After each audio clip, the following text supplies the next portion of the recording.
আত্মসংস্থাপনৰ বাবে 2 লাখ টকাৰ আমি সহায় বা সাহায্য আমি দিম আৰু তাৰ মূল ধাৰণাটো হ'ব যে 1 লাখ সাহায্য আৰু 1 লাখ টকা ঋণ কিন্তু ঋণো খুব 5 বছৰত সৰু সৰু ইনষ্টলমেন্টত উইদাউট ইন্টাৰেষ্ট আমাক উভতাই দিব তাৰ মানে এটা মাহত খুব বেছি কব গলে 4000 টকা ইনষ্টলমেন্ট হ'ব আৰু তাত কোনো সুদ নাথাকিব 2 লাখ টকালৈকে যোৱাৰ 2 লাখ যুৱকলৈকে যোৱাৰ আগতে আমি প্ৰাৰম্ভিকভাৱে 25000 যুৱকক এই সাহায্য আগবঢ়াইছিলো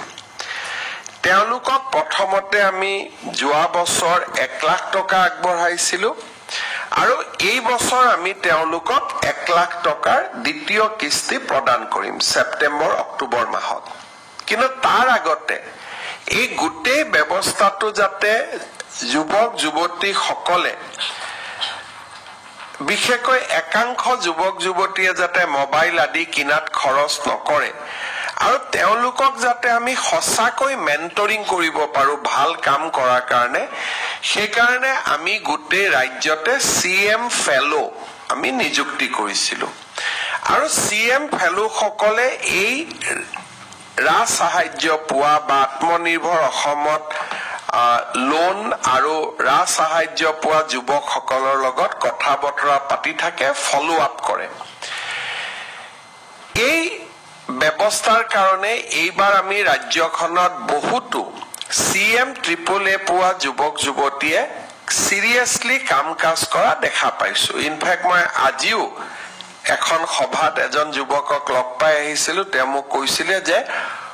সিএম ট্ৰিপল এৰ দ্বিতীয় ইনষ্টলমেন্টটো কেতিয়া দিব মই কলো বাবা তুমি তেতিয়া পাবা যেতিয়া এই 1 লাখ টকাৰ ভাল ব্যৱহাৰ হয়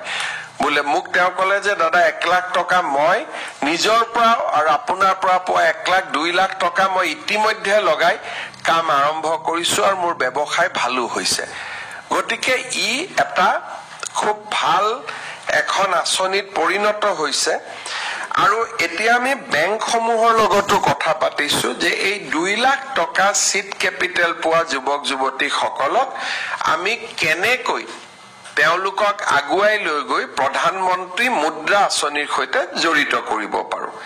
সেই প্ৰক্ৰিয়াটো চলি থাকুতে আমি যেহেতু আমাৰ 2 লাখ লক্ষ্য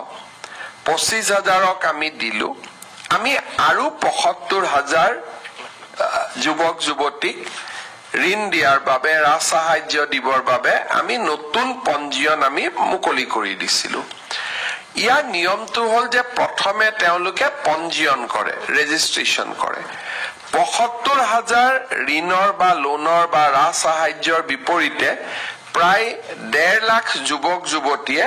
এইবাৰ নিজৰ নাম পঞ্জীয়ন কৰিছে একজেক্ট যদি সংখ্যাটো আমি কব যাও 1,62,000 যুৱকে এই আঁচনিখনত পঞ্জীয়ন কৰিছে আৰু এই পঞ্জীয়ন আমি 2024 চনৰ 18 অক্টোবৰৰ পৰা 18 নৱেম্বৰলৈকে লৈছিলো এতিয়া কথাটো হল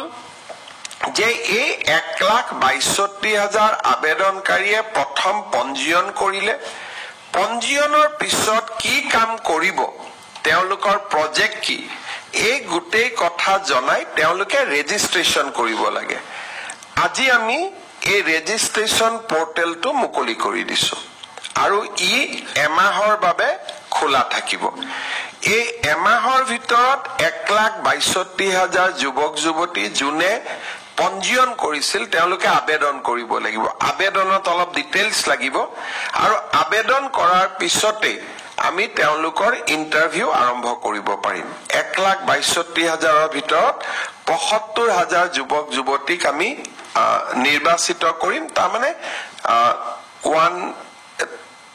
2:1 দুজনৰ বিপৰীতে এজনে ঋণ পাব আজি আমি পৰ্টেলটো মুকলি কৰি দিলো সকলোৱে ইতিমধ্যে পঞ্জীয়ন কৰিছে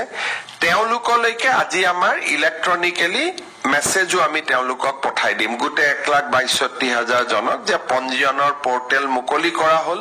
পঞ্জীয়ন হল এতিয়া এপ্লিকেশনৰ পোৰ্টেল মুকলি কৰা হল তেওঁলোকে মোবাইলত মেছেজো পাব সংবাদ মাধ্যমৰ জৰিয়তেও গম পাব আৰু উদ্যোগ বিভাগে বিজ্ঞাপন আদিও দিব যাতে 1,62,000 যুৱকক আমি পঞ্জীয়নলৈকে আনিব পাৰো 25,000 75,000 এই দুইটা আঁচনি যদি আমি সফল কৰিব পাৰো আৰু টকা পইচাৰ যদি অপব্যয় হোৱাৰ বাতৰি নাহে